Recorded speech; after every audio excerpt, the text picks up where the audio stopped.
Hello, everyone. We are here with DeAnna Castano from Palo Alto College. Thank you for joining us this morning. You're welcome.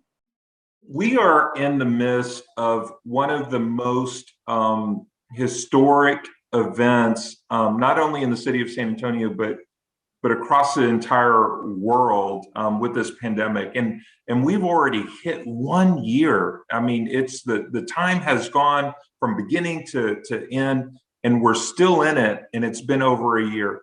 How have you been really working to cope and to deal with the everyday life, your everyday life, as well as continuing with your education at the same time? I pretty much am just taking one obstacle at a time. I've come to know, and I've come to realize too, is like when you look at everything that has to be done, it's very overwhelming. But when you step back and you just take one step at a time, it's easier to get through it. I know that, especially because us in Texas, we had our winter storm, and it was very hectic. We came back with 2 weeks of work that had to be done, and it has to be done in time, or if not, some of it, of course, if we would tell our instructors, it would give us a little bit of extra time. But as well, you just don't want to continue on with 2 weeks of work. So what I did was just take it one step at a time, but sometimes it does become overwhelming, but that's where you just step back, take a good breath, and just tackle one thing at a time. Just unbelievable. So we had this pandemic, and then you had mentioned the winter storm that we just had about a week ago. How was that for you and your family? I mean, just what was your experience like? Me personally, we were in and out of having water because I live in Lido right now, and in Lido, I guess a valve broke or something, and then they fixed it, and then we had water again. So it was kind of in and out, and the light was in and out.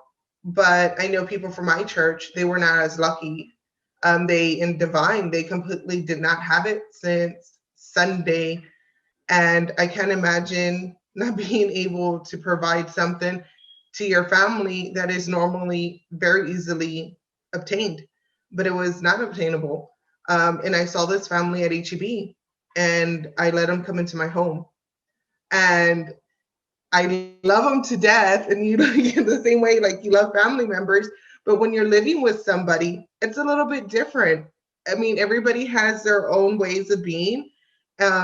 But I kept on stepping back and being like, I'm blessed to have light. Yes, it comes and it goes, but I'm blessed to have it, and I'm blessed to be able to give to other people. I know that I read on Facebook, Texas was not killing each other. Texas, they were helping each other. Texans were helping each other. And it's true, we were helping each other. Since the pandemic started, every time I go to HEB, I buy the 3 cases of water for $10. So I had cases of water, and I was giving it out to the people that I know that didn't have water. I had toilet paper. Every time I go to HEB, I buy a big packet of toilet paper, and everybody laughs at me. I was like, during the pandemic, when it first happened, the shutdown, I was totally out of toilet paper. I had 1 roll left, and I was calling my sister-in-law. I was like, can you please give me a roll? Nobody has toilet paper. So I was like, this is never going to happen again. So everybody was calling me this time, asking for toilet paper. And I was like, yeah, that's fine. Just take a whole packet. But because I had it and I was prepared, but it's about giving, because when everybody gives to each other, that's how we're going to make it through. If everybody's being selfish and only thinking about themselves, then we're never going to get nowhere. And I think that comes also from us being at PAC, the family, where we're always giving to each other. When we were on campus, if we noticed somebody was down, hey, there's resources. We have like our counseling centers. We have our tutoring centers. We have our advisors. We were always talking, oh, well, my advisor is better. Do you want to go to my advisor? Or do you want to do this? So we're just always giving to each other. And it's just, I don't know if it's part of, because it's our Hispanic community that we have, or if it's just us. But it's awesome. I think that you're really hitting the message, because At Palo Alto College, we are a familia. We say that we are the beacon of hope, the corazon of the community, which is really, really important to us. And we literally work by one simple principle: is that we care about people. And I think that that's one of the reasons why we fare so much better than most, because we put our differences to the side and we come together for the common good, for each other. I heard an amazing story the other day. We actually had a student during the winter storm that walked to Palo Alto College to go take care of our animals, our patient animals, in the vet tech building during the storm, to make sure that they were warm, that they were fed, and that they were taken care of, because everything was closed down. And she reached out to the vet tech director and said, "Hey, I live really close by and I can do this," and was able to volunteer. And again, unsolicited and just kind of really coming up, stepping forward. We were working very hard to try to figure out ways to get generators to become a warming station. How could we do these things? And it's also lesson learned for us. It's an opportunity for us to reflect and to prep and to prepare for the next time that something like this happens. And again, we're two monumental events, with a pandemic, the winter storm, and you think sometimes what's next, right? But then just like yeah, but just like Palo Alto too, as students, sometimes we get these little obstacles, and you were talking about, one at a time, which is really great advice, because sometimes as parents we have to take care of our children.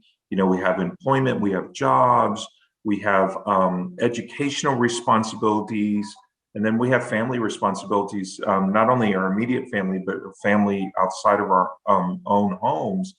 And you're trying to juggle and trying to figure out what the best way. And you talked about tutoring and those support mechanisms, which are so important. And when all of this was happening for us, we have pop-up markets with our partnership with the San Antonio Food Bank, our student success folks. On Monday, right after the event, the winter storm, we had grab and go lunches, and they were passing out water and food for all of our students. And then we also were able to secure some dollars, about $450,000, $500,000, to aid our students even more, so that they could, fix their water issues, because we had many of our students and employees who had water breaks, and we had several water breaks even at Palo Alto. We had about maybe 6 buildings or so that had water challenges, and then others with how am I going to pay this electric bill, or this happened. So we want to make sure that we provide as much support as we possibly can, because we are really and always looking to be part of the solution. So a lot of what you're talking about really hits close to home, because that's what we do and what we're about. So one last question, I guess, DeAnna, is tell me how you've been able to stay involved during this time. I know that that's hard to do, but I know that you are really involved at Palo Alto College, and we'd like to hear how you're able to do that. As you said, I'm really involved. I'm about 10 different organizations on campus, and that's including committees and including on the district level, because I'm also part of the Student District Council in Sahara, which is for the San Antonio Higher Education Committee. And one of the reasons why I find time to do it and how I'm doing it is because growing up, I had a youth pastor that always told me, do not complain about the problem unless you're going to bring a solution to the table. Mm. So you have to be willing to be an effective leader and to change generations if you want it to change. Because a lot of the times, a lot of people complain all the time. For instance, I complain about being overweight, but I'm like, why am I complaining about being overweight when I haven't even stepped outside and walked? So if you're going to be want to see a change in your community for community service, we have pop-up markets. Go to those. Another thing with just with all the resources, start small if you have to start small. But through involvement, one, you're going to get to know new people, but also you're going to change the generations to come. And that's what it's about. It's about leaving a legacy, which I'm part of the honors program, and ours is called Honors Legacy. And leaving a legacy is to leave it for the next people. That was our main philosophy, is we got to live PAC ready for the new generation that's coming in. And they're just going to build upon it. And it's like how we talked about it, we're helping each other and we're going to get through this with us building upon each other. There's nothing that could stop us. There's nothing that's going to stop us from achieving anything that we put our mind to. And that's about it. I would love to tell y'all, just for all the new students, please, please, please be y'all's advocate. If y'all need help, tell y'all's professor, go to tutoring center. It does not make you any less of a student. Me personally, I was always in tutoring centers. I have a 4.0, but I did not get that 4.0 by myself. It was collective. And what I mean by collective is if I needed help, I talked. And everybody at PAC is not judgmental. They are there to help you and they want to see you succeed. Fantastic. Well, DeAnna, I tell you that is amazing advice for students coming in, and always ask questions, because that's what we're here for. We're here to help people be successful, and we want to help you in any way that we possibly can.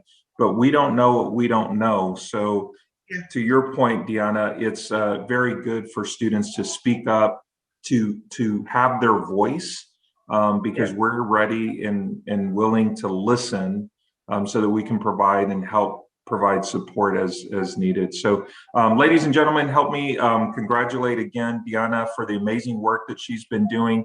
And DeAnna, you're also graduating. Are you going somewhere else after you graduate? Yeah. I've already been part of the early acceptance for UT Health and Science Center, San Antonio, for the dental hygienist program. So I'm excited. And then hopefully after those 2 years, I'll be admitted for physician assistant. Fantastic. Thank you so much for joining us.